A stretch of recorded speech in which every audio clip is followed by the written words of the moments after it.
alive to be mediocre, but we have the opportunity to play like gods for the next half of football. But we can't be afraid to lose. There's no room for fear in this game. This is the New Hampshire High School Football Show. I don't want them to gain another yard. You blitz all night. If they cross the line of scrimmage, I'm going to take every last one of you out. The New Hampshire High School Football Show is brought to you by the New Hampshire State Liquor Commission's Division of Enforcement. You got heart, charisma, and a lot of skill. And now, here are your hosts, Pete Terrier and Dave Haley from NHSportsPage.com. Clear eyes, full hearts. Can't lose. Let's go play some football. Let's go. Good morning and welcome to yet another week of the New Hampshire High School Football Show. We do it for you live on the radio. Two fine stations here in southern New Hampshire. News Radio 610 in and around the Manchester area. And out on the seacoast, that crystal clear FM signal, News Radio 96.7. My name is Pete Terrier. No Dave Haley today. He's away. Little family weekend up in the North Country. But we are very, very well taken care of this morning with our co-host, Joe Marcellina from the Nashville Telegraph, nh-highschoolsports.com. Joe, good morning. Thanks for coming out. Good morning. Thanks for having me. You've been in here on several occasions, so it's not like this is your maiden voyage on the program. But I've always been in here during basketball season, so I'm a little thrown off here. I mean, it is cold out, but you know, I'm not quite sure what we're doing here. Well, at least it's not snowing. At least it's not snowing. And you know your football, of course. You were at a game last night, as I was. And if you listen to the program, you know that we always like to start the show with our scoreboard. And it's brought to you by our friends from the New Hampshire State Liquor Commission, the Division of Enforcement, the Buyers Beware campaign, reminding all adults it's against the law to provide alcohol to minors, even if your team. And this one hurts me because I'm a Nashua South alum, or really a Nashua High School alum. Even if your team gets beat by a team that no one ever dreamed would beat you, don't go out and try and drown your sorrows and buy the team a case of beer to kind of get over the fact. You just can't do it. It's against the law. So I guess that's where we'll start with the scoreboard, a game that I'm sure surprised the heck out of you, too. Yeah, maybe not the final result, but the final score. That would be Alvern 42, Nashua South 14, giving the Broncos control of the first place in the Western Conference in Division I. Then we have a tie now in the Eastern Conference with after Exeter's 28-17 win over Portsmouth last night. In the South Conference, Londonderry beat Merrimack 51-27. Salem was a 34-16 winner over Bishop Girton. Still on track for that showdown on Halloween night. That's going to be a crazy, crazy night if those two teams, if Londonderry gets past Alvern next week, I think that pretty much puts, or they still have they got South as too. Well. So two big games still for that. Actually three, because that's how they're going to finish their season.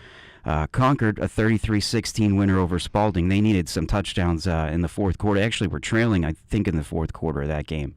Timberlane, a 41-20 winner over Keene. Manchester Central picks up its first win with a 43-14 beating of Dover. Bad night all around for Nashua teams as Nashua North lost to Pinkerton 51-0. You got to witness that game. I got to witness that game. What's the best thing about a 51-0 final? Running time in the second half. I mean, it was 37-0 at halftime, so we started running time in the second half. I actually looked over at the clock at one point and thought to myself, look at it run. That's beautiful. Manchester Memorial came back to beat Winnacunnet 38-29. They were down, I believe, 29-0 or 29-6 at one point in that game. Yeah, I mean, I saw it. I don't know if it was 29-0, but I saw it at 29-6, and I had picked Manchester Memorial, and I was shaking my head, and I was like, man, last week I caught lightning in a bottle by predicting Memorial to beat Concord. I just guessed, and I guessed right for a change. And then I went with Memorial again, thinking, all right, a little momentum. And then I'm looking at Twitter, and I see 29-6. I'm like, what was I thinking? It's the same old Manchester Memorial. Good job out of those guys. I mean, running off the next, 32 points to beat them 38-29. Impressive come from behind win. You got to feel a little bit for those Winnicott kids, too, because that's 2 weeks in a row now. They were up 21-0 on Goffstown. I was there at Goffstown before. last week, yeah. Yeah, that's better than a 1-5 team. Oh, yeah. I was going to mention that Winnicott, for a 1-5 football team, that's the best darn 1-5. Remember when Jeremy Levier was voting for Dover in his top 10 rankings a couple years ago, and they were 1-7. Yeah, he was still giving them votes in the top 10. I wonder if Jeremy's giving Winnicott votes for style points. I can't imagine. That wraps up Division 1. Division 2 from last night, Lebanon took down Hanover 35-21. And I saw somewhere that's the first time that Lebanon has beaten Hanover in back-to-back years since like the early 90s. Well, Lebanon, had that one good year, Yeah. Cody Patch year. I don't even remember what year it was, but they won Division 4. I remember beating Trinity a couple of times late in the season, including in the championship game. But they've been down, but they're back. They got a back by the name of Ryan Milliken, who is playing very, very well this year. So that's a team. There's a lot of good football being played in that Division 2 North Conference. Yes, the fellow you mentioned, Milliken, is just a sophomore. So we got a couple more years to watch him. He's going to be a good one. Hollis Brookline took control of the West Conference in Division 2, winning 7-0 over Pelham. Souhegan took down Sanborn 29-14. Kingswood got a 56-31 win over Conval. Laconia held on against Plymouth 28-27 in overtime when Plymouth opted to go for 2 on its scoring drive in overtime. And St. Thomas bounced back with a 49-14 win over Manchester West. Yeah, 49-14. They come to West. They, as you said, bounce back after getting surprised, I think, in Laconia a week ago, a game that I was at. What a game that was. But I think St. Thomas is going to be in the mix. Wyndham, by the way, on a bye. They're not even playing today. I'm angling, and you'll probably be there too, I would imagine, that game against Milford. I know Milford's got a big one tonight at Trinity. I wish that game was in the afternoon because you got that Goffstown-Bedford game tonight as well. They're both kicking off at 7. And I'd like to go see Milford take on Trinity tonight at Gill Stadium, but it's the same time as Goffstown at Bedford. And I think I'm going to the Goffstown-Bedford. I will be there as well. And I was mentioning Milford-Wyndham. In a couple of weeks, they're playing each other. I don't see anybody beating Wyndham in the regular season, maybe even in the playoffs. But that's a game that I think I'm going to want to go see in a couple of weeks. I think it's Friday the 24th. Yep. There was one game in Division 3 last night. Or was it on? Oh, yeah, it was Bow. Bow played last night in Division 3, and they got themselves another victory. I think it was 47-6 was the final. It wasn't on the sheet that I handed you. There was a Thursday night game this week, another Thursday night game this week, too. With Did you have the over in that one? I wish I had. It was 62-40. Yeah. Yeah, and Bishop Brady improves to, I think, 4-1 on the season. And Raymond loses that game in Raymond. Brendan Johnson, who was a great basketball player for Brady, he's the quarterback of that team, threw 6 touchdowns in the game. But this kid, Andrew Downey, who a couple of weeks ago had a huge game, almost 300 yards. He had almost 400 yards on Thursday night, 46 carries, 395 yards, and 5 touchdowns for Andrew Downey from Raymond. He's already over 1,000 for the season. It's incredible. And what, 5 games? Yeah. That's incredible. Yeah, amazing. Good football today. We mentioned Goffstown at Bedford, the big D1 game, and that one tonight at Gill Stadium, Milford at Trinity. You also got Kearsarge at Monadnock going on today. Pembroke at John Stark. D3, pretty much a full slate. Newfound at Franklin. Somersworth at Winnisquam. Very interesting game there. Both one-loss teams. Winnisquam surprised, I think, last week against Campbell. Campbell beat them, I think 35-7 was the score. Farmington Newt takes on, well, that was from last night, the Farmington Newt Bow. They played actually under the lights. They brought in the portable lights, and Bow handled them quite easily. Fall Mountain at Newport. Stevens at Interlakes Moltenboro. Epping Newmarket at Campbell. And then Dave Haley, his Guilford Golden Eagles are taking on Mascoma. So there's your scoreboard from last night, your schedule for today. We'll get into a timeout and we'll talk. Usually what we do is if Dave was at a game, we talk about his game in detail. We talk about my game in detail. I'm not so sure I want to hear a whole lot about that Pinkerton Nashua North 51-0 shutout. I'm not so sure I want to repeat anything from what happened in that game. I do want to get your opinion on Pinkerton at least. Can they be beaten? Can they be stopped this year? We'll talk about the Exeter-Portsmouth game where I was. Exeter victorious last night. Impressive win by the Blue Hawks. They finally put some points on the board, 28-17 against Portsmouth. And we have a scheduled guest, Scott Knight, the head coach of the Nashua South Panthers, committed to the interview earlier this week before his team got blitzed by Alvern. 42-14 last night. We'll talk to Coach Knight around 8:35. Our producer this morning, Jen Wells, is in the house. She's works all week with Jack Heath. Now she's in the house with us. I know you prefer coming in here, Jen, than working with Jack on New Hampshire Today. Absolutely. Good morning. Good morning to you. John Kesty from NHSportsPage.com is in the house. He's filming it. He's got the Pirates shirt on. His A's are out. The Pirates are out. Now he's a Royals fan. Royals winning Game 1 of the ALCS against the Orioles last night. We won't talk about that. It is the New Hampshire High School Football Show, News Radio 610 and 96.7. Hampshire High School Football Show with Pete Terrier and Dave Haley.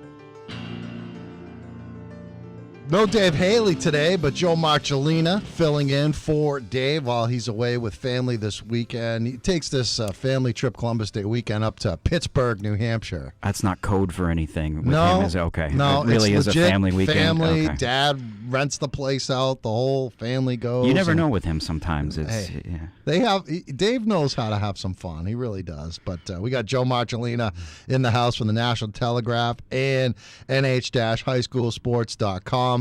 And Joe, you get the assignment sometimes on a Friday night from the editor, what is it, Alan Greenwood, that dishes out the assignments at the Telegraph, and he says, I got a great matchup for you in Derry.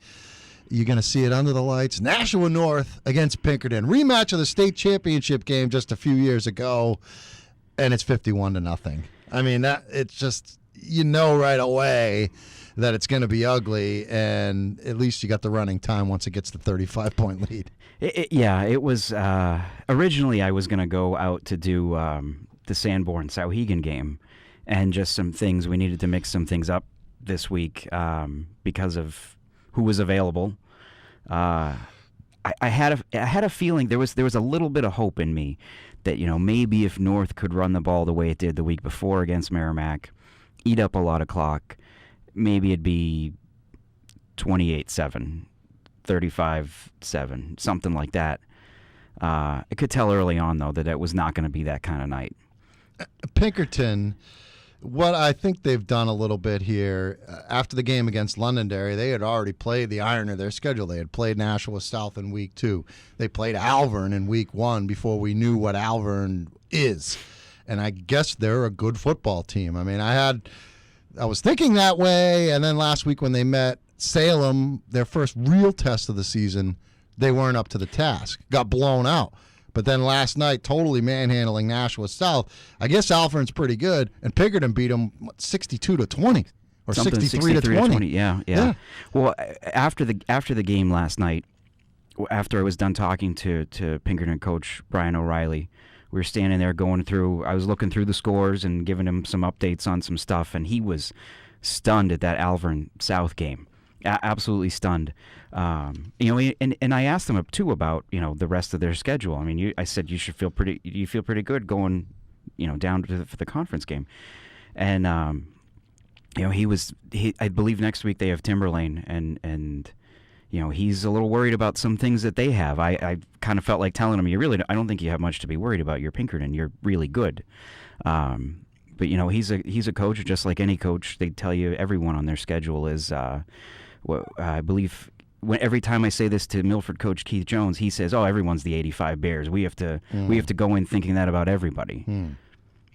Let me ask you about some of the other things that happened last night in Division I. Let's talk about the game where I was at. 28-17, Exeter finally able to move the football, punch it in the end zone. They beat Portsmouth. That game puts both of those teams at 4-2 in Division I East, giving Exeter the head-to-head. Chances are, if the teams finish in a tie, well, not chances are, if the teams finish in a tie, Exeter would host that conference championship game. Portsmouth still got some tough games left on the season, as does Exeter. Exeter still got to play Concord. They still got to play Manchester Memorial. They play Dover next week. But when you saw that score, I'm sure you follow on Twitter like I do, the other games that are going on while I'm at a game. What were your thoughts going through your mind when you were seeing how that thing was playing out and how it played out? Yeah, I don't think I was too surprised. I saw Exeter the week before against Bedford. It was in terrible conditions. At times both teams struggled to move the ball in that game. But they did show that they could be one of those ball control, that they are one of those ball control type teams. I mean, they dominated time of possession in the third quarter against Bedford and took the lead on them, which I don't think anyone's had a lead on Bedford in the second half all year. So it really didn't surprise me too much. To hear that you were saying that Portsmouth threw the ball 52 times and 54 times and only got 17 points out of that kind of surprises me. It was short passing. They did try Connor DeCesare as a good quarterback, and Exeter didn't bring the house by any stretch. I mean, they weren't going after the quarterback. They were dropping back into coverage. They would rush with their 4-down linemen, but linebackers dropping. The secondary was playing off the ball. It wasn't press coverage at the line, if you will. And then offensively, Exeter was basically just running the ball up the middle. They used that straight T formation. They used a couple of wing T formations as well. But it was mainly power football right up the middle with some kids. It seems like every year they turn it over with the running back stable. Chris Kelly's the one kid who's been around. He was seeing time as a sophomore on that last Exeter championship team. But they got a kid by the name of Nick Floodstrom who had a huge game, over 100 yards, all of it pretty much right up the middle. A couple of touchdowns for him. Mark Cicchini, another senior running back, a solid player. Shane Quimby, senior. They mixed in a couple of other guys. But you know what Exeter did last night, which they really never do? They threw the football in the first half. I think the quarterback, and he's a good one, Kyle Ball, a sophomore, no relation to Coach Bill Ball. They plugged him in last week. You saw him start against Bedford. He was able to throw the football down the field in some big spots early in the game, I think, to give Portsmouth something to think about. A couple of big tight ends, Hunter Long, who's 6'4", and this kid Mitchell Harrington, not as big, only 5'11", but he was able to throw the ball down the field to those two tight ends, and it kept the Portsmouth defense honest, I should say. They just couldn't handle that big line led by Neil Vorster from Exeter. He's a good one. Yeah, you mentioned the defense that Exeter played, and that sounds exactly like what they did against Bedford. They just, instead of trying to put pressure on Mike Valis, they just kind of dropped back and try to let him figure it out. And really, I think the rain had a lot to do with it, because they really didn't try to throw the ball in the second half at all, Bedford. I think they threw one or two passes, didn't complete either of them. In fact, only had one first down in the second half, and that was on the touchdown drive when they decided to go for it. Just a crazy, crazy situation. I don't know. If I were a coach, I probably wouldn't have done it. They're down 7-6 with 7 minutes left, fourth and I think it was 3 from Exeter's 6, and they go for it. You'd have kicked the field goal? The kid in the rain. He's a good kicker. He's a good kicker. He'd already made 2 field goals, earlier in the game. Of course, different, it was raining harder at that point. It's also the fourth quarter. You're putting a little more pressure on the kid. But going back to what I started, Exeter's defense, they did the same thing, drop guys back into coverage, and against a quarterback like Valis, who is, a first-year starter, looking at things a little differently. I think he had some trouble kind of understanding or trying to figure out where to go with the ball. Only had a couple of big pass plays in that game. Let's talk about some of the other games around the state that maybe raised an eyebrow. We discussed that Memorial comeback against Winnacunnet last night. Winnacunnet, the best 1-5 football team around. Central's a decent 1-5 football team as well. Central gets their first win last night. D2, Laconia, Plymouth. I mean, Plymouth started, 0-3 to the season. They had a big rally last week late in the game to beat Trinity at Plymouth. And then last night they go into Laconia, which is a big-time rivalry game. And I think Laconia played the perfect game last week against St. Thomas, all phases. And I think they might have came in a little overconfident against their rivals. They had a big lead. Plymouth rallied back again. And then Plymouth goes for it in overtime. They score a touchdown to match Laconia's touchdown. They kick the extra point to go up 28-21 in OT. Plymouth scores a touchdown. Justin Robinson, who is running the football out of the quarterback position, playing some running back as well, had a huge game, over 200 yards.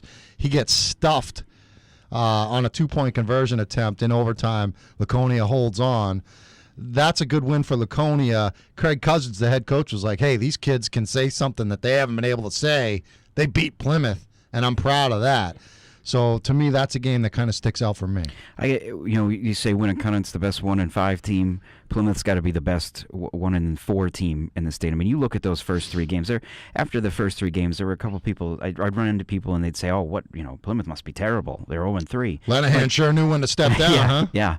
But you look at who they played. They at that time, after those 3 games, their opponent's record was 11-0. They played Kennett, St. Thomas, and now I'm drawing a blank, Lebanon. Okay. And lost. I mean, at that time, all 3 of those teams were undefeated. So it's not, I knew they were going to bounce back at some point. Doesn't really surprise me, either of the results from the last 2 weeks. All right. We'll take a break. We'll come back. We'll see what kind of mood Coach Knight is in after his team loses to Alvern 42-14. Who would have thunk that one? Nashua South's Scott Knight next on the other side. It is the New Hampshire High School Football Show. Joe Marcellina from the National Telegraph, nh-highschoolsports.com. If you haven't checked that site out, trust me, go. And Joe covers just about every single sport there is. And he is himself a very, very good high school sports website here in the state of New Hampshire. Check it out, nh-highschoolsports.com. My name's Pete Terrier. It is the New Hampshire High School Football Show. News Radio 610 and 96.7. It's the best local coverage of New Hampshire high school football. The New Hampshire High School Football Show on News Radio 610 and 96.7.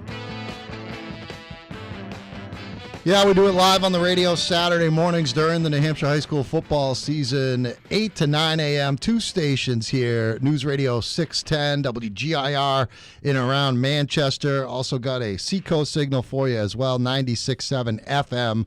My name is Pete Terrier, along with Joe Marcellina from the National Telegraph and nh-highschoolsports.com. And I'm sure both of us, Joe, can agree that when we bring on our guests, I think we're kind of shocked that we're talking to a coach whose team got blitzed by Alvern last night, 42-14. Scott Knight joins us. Scott, I guess I could say good morning. I'm sure it's not a good morning, but you got to agree with us that when you agreed to do this radio interview, I don't think there's any way that any of us ever thought that you guys would lose a game like that to Alvern. Yeah, I mean, we were surprised at our performance last night, and so yeah, it's not the best morning, but there's always tomorrow. So that's a good thing in this league. So we'll have a chance to fix some things and hopefully get back on our feet and get rolling again. Coach Joe here. You guys are in a close game coming down to the end of the first half there, and Alvern gets those 2 touchdowns.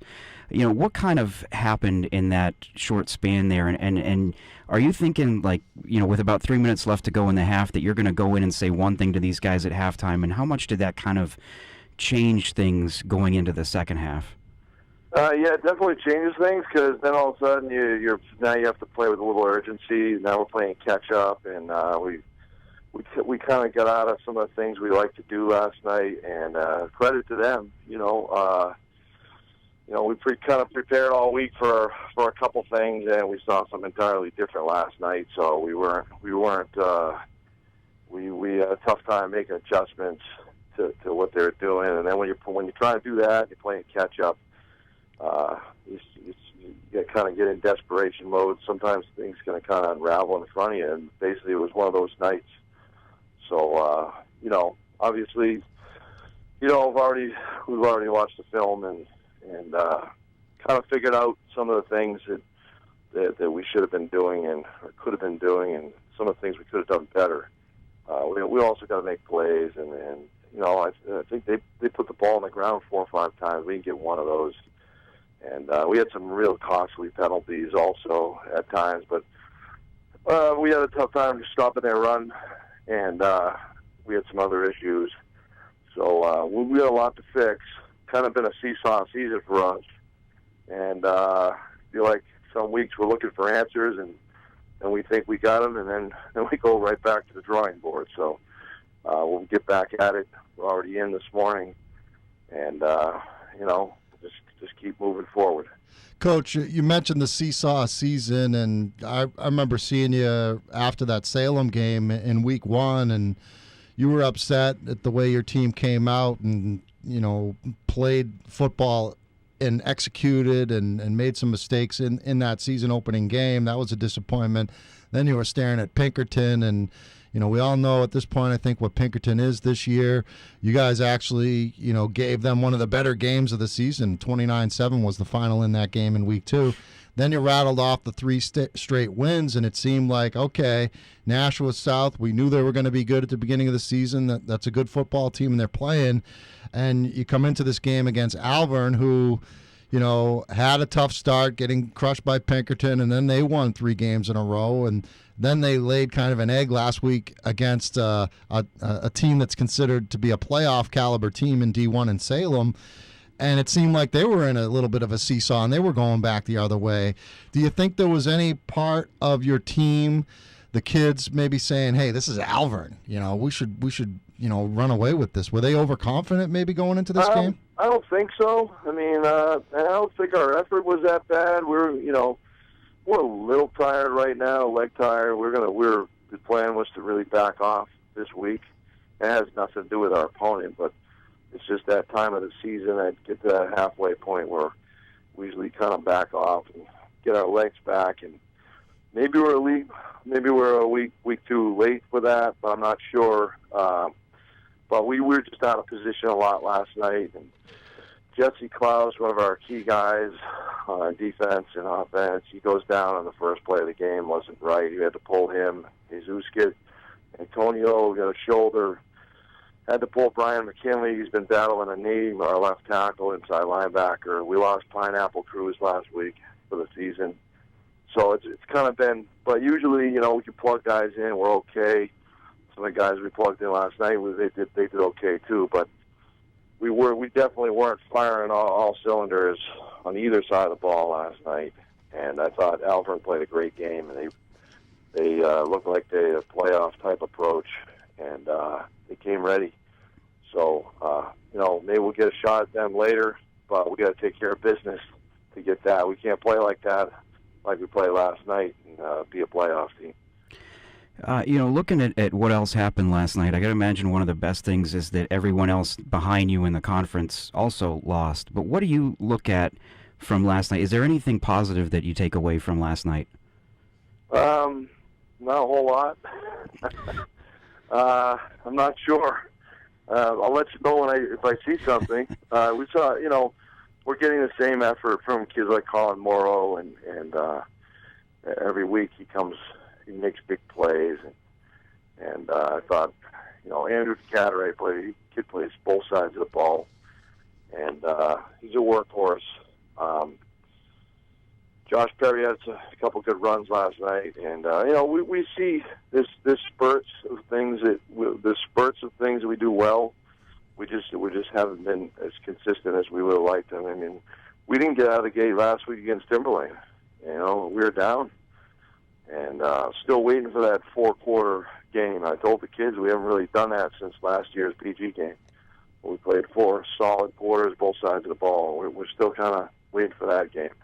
Coach, can you talk about Malik Langa? I think he's played pretty well for you at times. I know he's made some mistakes, but I think he's a good player, very athletic, and he's not Trevor Knight. He's not, Billy Ferreter. He's not Keith Farkas, but he's a pretty good quarterback. Yeah, I mean, he's in a tough spot, and he's not real experienced. He's only been playing quarterback for 2 years, and he didn't get a lot of reps last year because he was a starting wideout. So most of his reps were in practice, and we'd use him for like a half of a JV game. So it's one thing to be doing that in practice, and then to be thrown out there on a Friday night, and you got to touch the ball every play, and you get third and long, and the ball's in your hands, and people are in your face, and you got to make decisions. So it's tough. It's tough to process things at a high rate, and he's getting better. They threw they're in a different front last night than we worked on all week long. So we were looking at their Merrimack. We don't have a lot of spread teams in our league that we're in now. So it used to be when it was North, Memorial, Concord, we could get a fair idea of what some of the fronts we were going to face week to week because those were also spread teams. But now we have the teams in our league. We based on what we saw at Merrimack this week, and they were doing some different stuff in the Merrimack game. So we kind of went in thinking, if not this, then this, and they gave us that, So we still should have been able to execute some of the things we were trying to do, but that was credit to them. They did a good job, and but they threw some different stuff at us, and we just didn't respond well. Coach, you got a game that you got Keene coming up this Friday. I know they're a different team than they were last year, but do you think your kids will be, given what happened a year ago, they'll be up for that game? Yeah, I'm not sure they're thinking about, there's a lot of reasons to play well this week. Part of that is, they knocked us out of the playoffs last year, one, but also two, we gotta get this, we gotta get rid of this feeling of, coming out and playing like we did last night. We gotta get past that. So I think we're going to need to play real well. So they have a lot of motivation to play well this week. Plus, we're at home. We've been away for 2 weeks in a row. So it'd be nice to get back on the Stellos turf and hopefully a better game. All right, Coach. Well, we really appreciate the time, and we appreciate you coming on after a tough one like you guys had last night. Do us a favor and say hi to Trevor and the wife for us. We miss them. I'm actually going to be going to the UNH game on November 1st, the second night game in UNH history. So I hope to see Trevor out there. I know he's not. Does he dress for those games? I know he's redshirting this year, but does he get to dress? Yeah, he dresses for home games, but he can't get on the field. What number do we look for? Is he one of a few number 7s, or what? I don't know if maybe he's hoping to get that next year, but right now he's 18 right now, so we'll see what happens with the 7. All right, Coach. Well, we really appreciate the time, and we'll see you soon, okay? All right, thanks. Scott Knight from Nashua South. A surprising loss last night, to say the least, 42-14 at Alvern. And one thing that Coach mentioned was how Alvern gave him something different, a little bit different look than what they were expecting, what they prepared for. Alvern does that. I mean, they've won games in different ways. Danny Brown throwing it all over the place one week. Jack Mahoney running it down people's throats, really dominating defense. Last night, they seemingly put it all together. They got a real big offensive line. I haven't seen them yet, but this win right here signifies that this Alvern team is for real. Yeah, it's you saw that, or after that second game where they get blown out by Pinkerton to start the season, and they come back, and I don't think anybody, even more surprising than this result, expected them to beat North and shut them out. Right. And, Alvern, their coach, Tim Walsh, said after that game, we're going to do whatever you give us. That's how we're going to take advantage. That was a game that you're right, Danny Brown threw the ball all over the place, and then in the second half, they went to Jack Mahoney and let him kind of run out the clock for them. The next week, you're right, they're coming back. They're scoring points again on the ground. The week after that, it's the defense. It really is whatever they have to do to win. It seems like they're going to do that as long as they hold on to the football. Yeah, and turnovers obviously will hurt you. I think they got themselves a real good coach, Tim Walsh, first-year man. I think they thought they had it turned around when they hired Coach Phillips, the former BG assistant with Tony Johnson. That never seemed to work. Just didn't seem like a good fit. And Coach Phillips was gone after 1 year. It seems like this is not a knock on Coach Phillips. It seems like they got the right man for the job in Alvin and Tim Walsh. We'll take a timeout, come back, and we'll head to the top of the hour, look around the league at some stuff that happened last night. We'll also look ahead to some things that we think are going to happen today. I'd like to talk, at length about that Goffstown-Bedford game tonight, a little bit of Milford-Trinity as well, because I know you follow Milford very, very closely. That's an interesting game. Both of them kicking off at 7 o'clock. Goffstown at Bedford, Milford at Trinity. It is the New Hampshire High School Football Show, News Radio 610 and 96.7. The best local coverage of New Hampshire high school football on the New Hampshire High School Football Show. Saturday mornings from 8 to 9 on News Radio 610 and 96.7.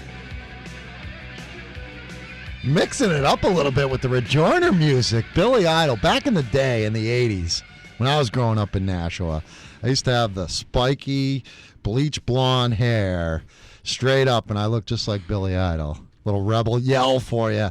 It is the New Hampshire High School Football Show. Pete Terrier in with Joe Marcellina from the National Telegraph and the outstanding New Hampshire High School Sports website, nh-highschoolsports.com. I'm sure you're going to have a complete recap of that game you saw last night. Pinkerton 51, Nashua North nothing. Are you going to the Bedford Goffstown game tonight? Yes, I will be at I will be at Bedford tonight. Big night for them because it's not only is it homecoming, it is really homecoming for Bedford coach Kurt Hines. His son Brockton is a senior on the Goffstown football team, so that's number one. Plus, this weekend they're having one of his other. He has 4 kids. Does Coach Hines? Brockton, and then 3 daughters. I don't remember their names. Apologize for that, Coach. One of them is going to be back in town. Doesn't live in the area, but they're having a baby shower for her. So before the game, they're having this big kind of family get together, and then they got to go play a football game after that against one another. Yes. We had Coach Hines in studio actually last week on the show, and that was prior to the Bedford-Exeter game, and Brockton and the Goffstown Grizzlies were taking on Winnicunnet in the afternoon in Goffstown. So I saw him in the morning, then I saw him at the Goffstown-Winnicunnet game, and then I did not go to the Exeter game. I was following you on Twitter. That was probably a wise choice on your part. It was miserable. Not the game itself. The conditions were. I had to run to the press box in the fourth quarter because if I didn't, all my sheets and my notebooks would have just disintegrated. How do you do that? I mean, you got to get some kind of I don't know how you can write stuff down when it's pouring rain. Do you have an umbrella or something? You can't. No. Makes it impossible. I should get an umbrella that I could just attach because usually I have my camera in my hand too. Mm-hmm. So I should get an umbrella that I can just kind of attach around me. And I got the answer. Hands-free umbrella. Retractable roof stadiums for all New Hampshire high school football fields. Is that in the budget? We can't get that. No, I don't think. I asked them to close the roof, and they wouldn't. They wouldn't do it. So, what do you think of this matchup, Goffstown Bedford? Do you think Goffstown has a chance to win? I think they do. I think they have a very good chance to win this game. I don't think they're going to, though. I just think this is kind of.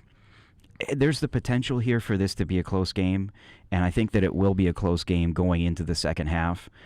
Bedford, though, this is kind of like getting back to their strength. Goffstown actually plays into Bedford's hands in this case.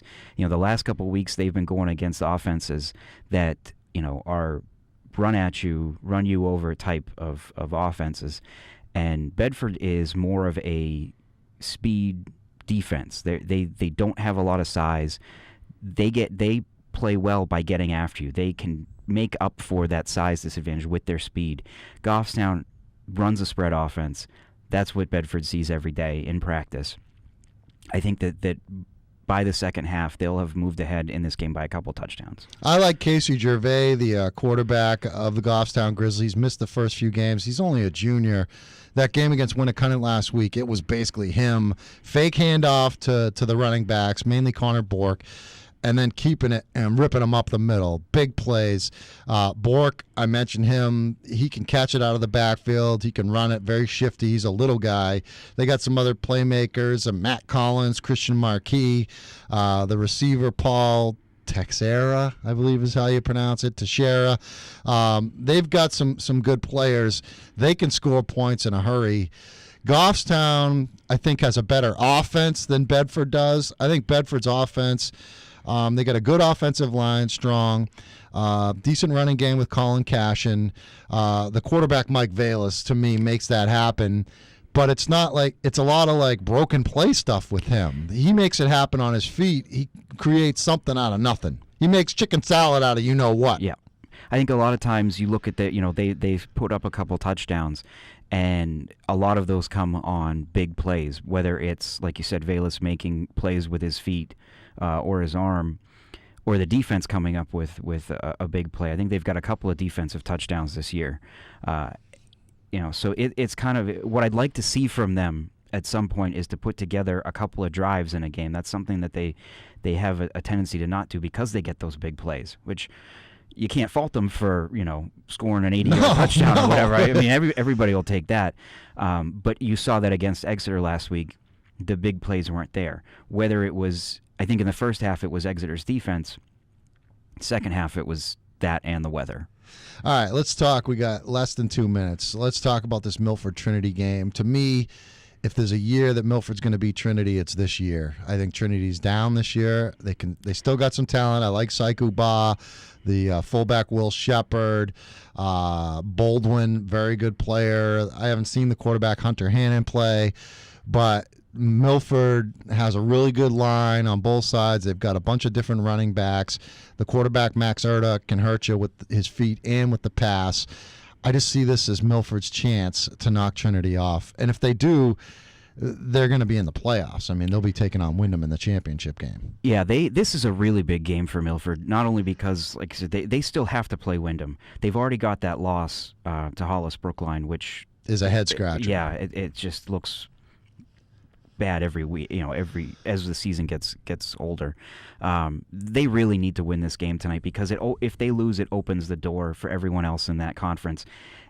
And it's just, I think Division II is a little down this year. Milford is, I think, it's got to be one of the 5 best teams in the division. But then you look at that conference that they're in, the South Conference with them, Trinity, Wyndham, Sauhegan, even Pelham. Those may be 5 of the best 8 teams in the division. So it's a little frustrating to think that they could lose this game and miss the conference championship. But I don't think they lose this game. All right. Well, I hope to see you out at Bedford tonight. I'll be with at least one of my 2 boys who are running around the studio. You may have saw them on film during the course of the show. Thanks to John Casti, of course, as always, from nhsportspage.com for filming this thing. He'll have it up on the site at some point over the course of the weekend. I know that the Portsmouth Exeter video highlights are loading on the website, so if they're not up now, they'll be up within the next few minutes. Thanks to you, Joe, for coming in and filling in for Dave. I appreciate it. For our producer, Jennifer Wells, the beautiful Jennifer Wells, thanks to her. We got Mark Hebert's Money Sense coming up next on the radio. I'm Pete Terrier. Enjoy the rest of your weekend.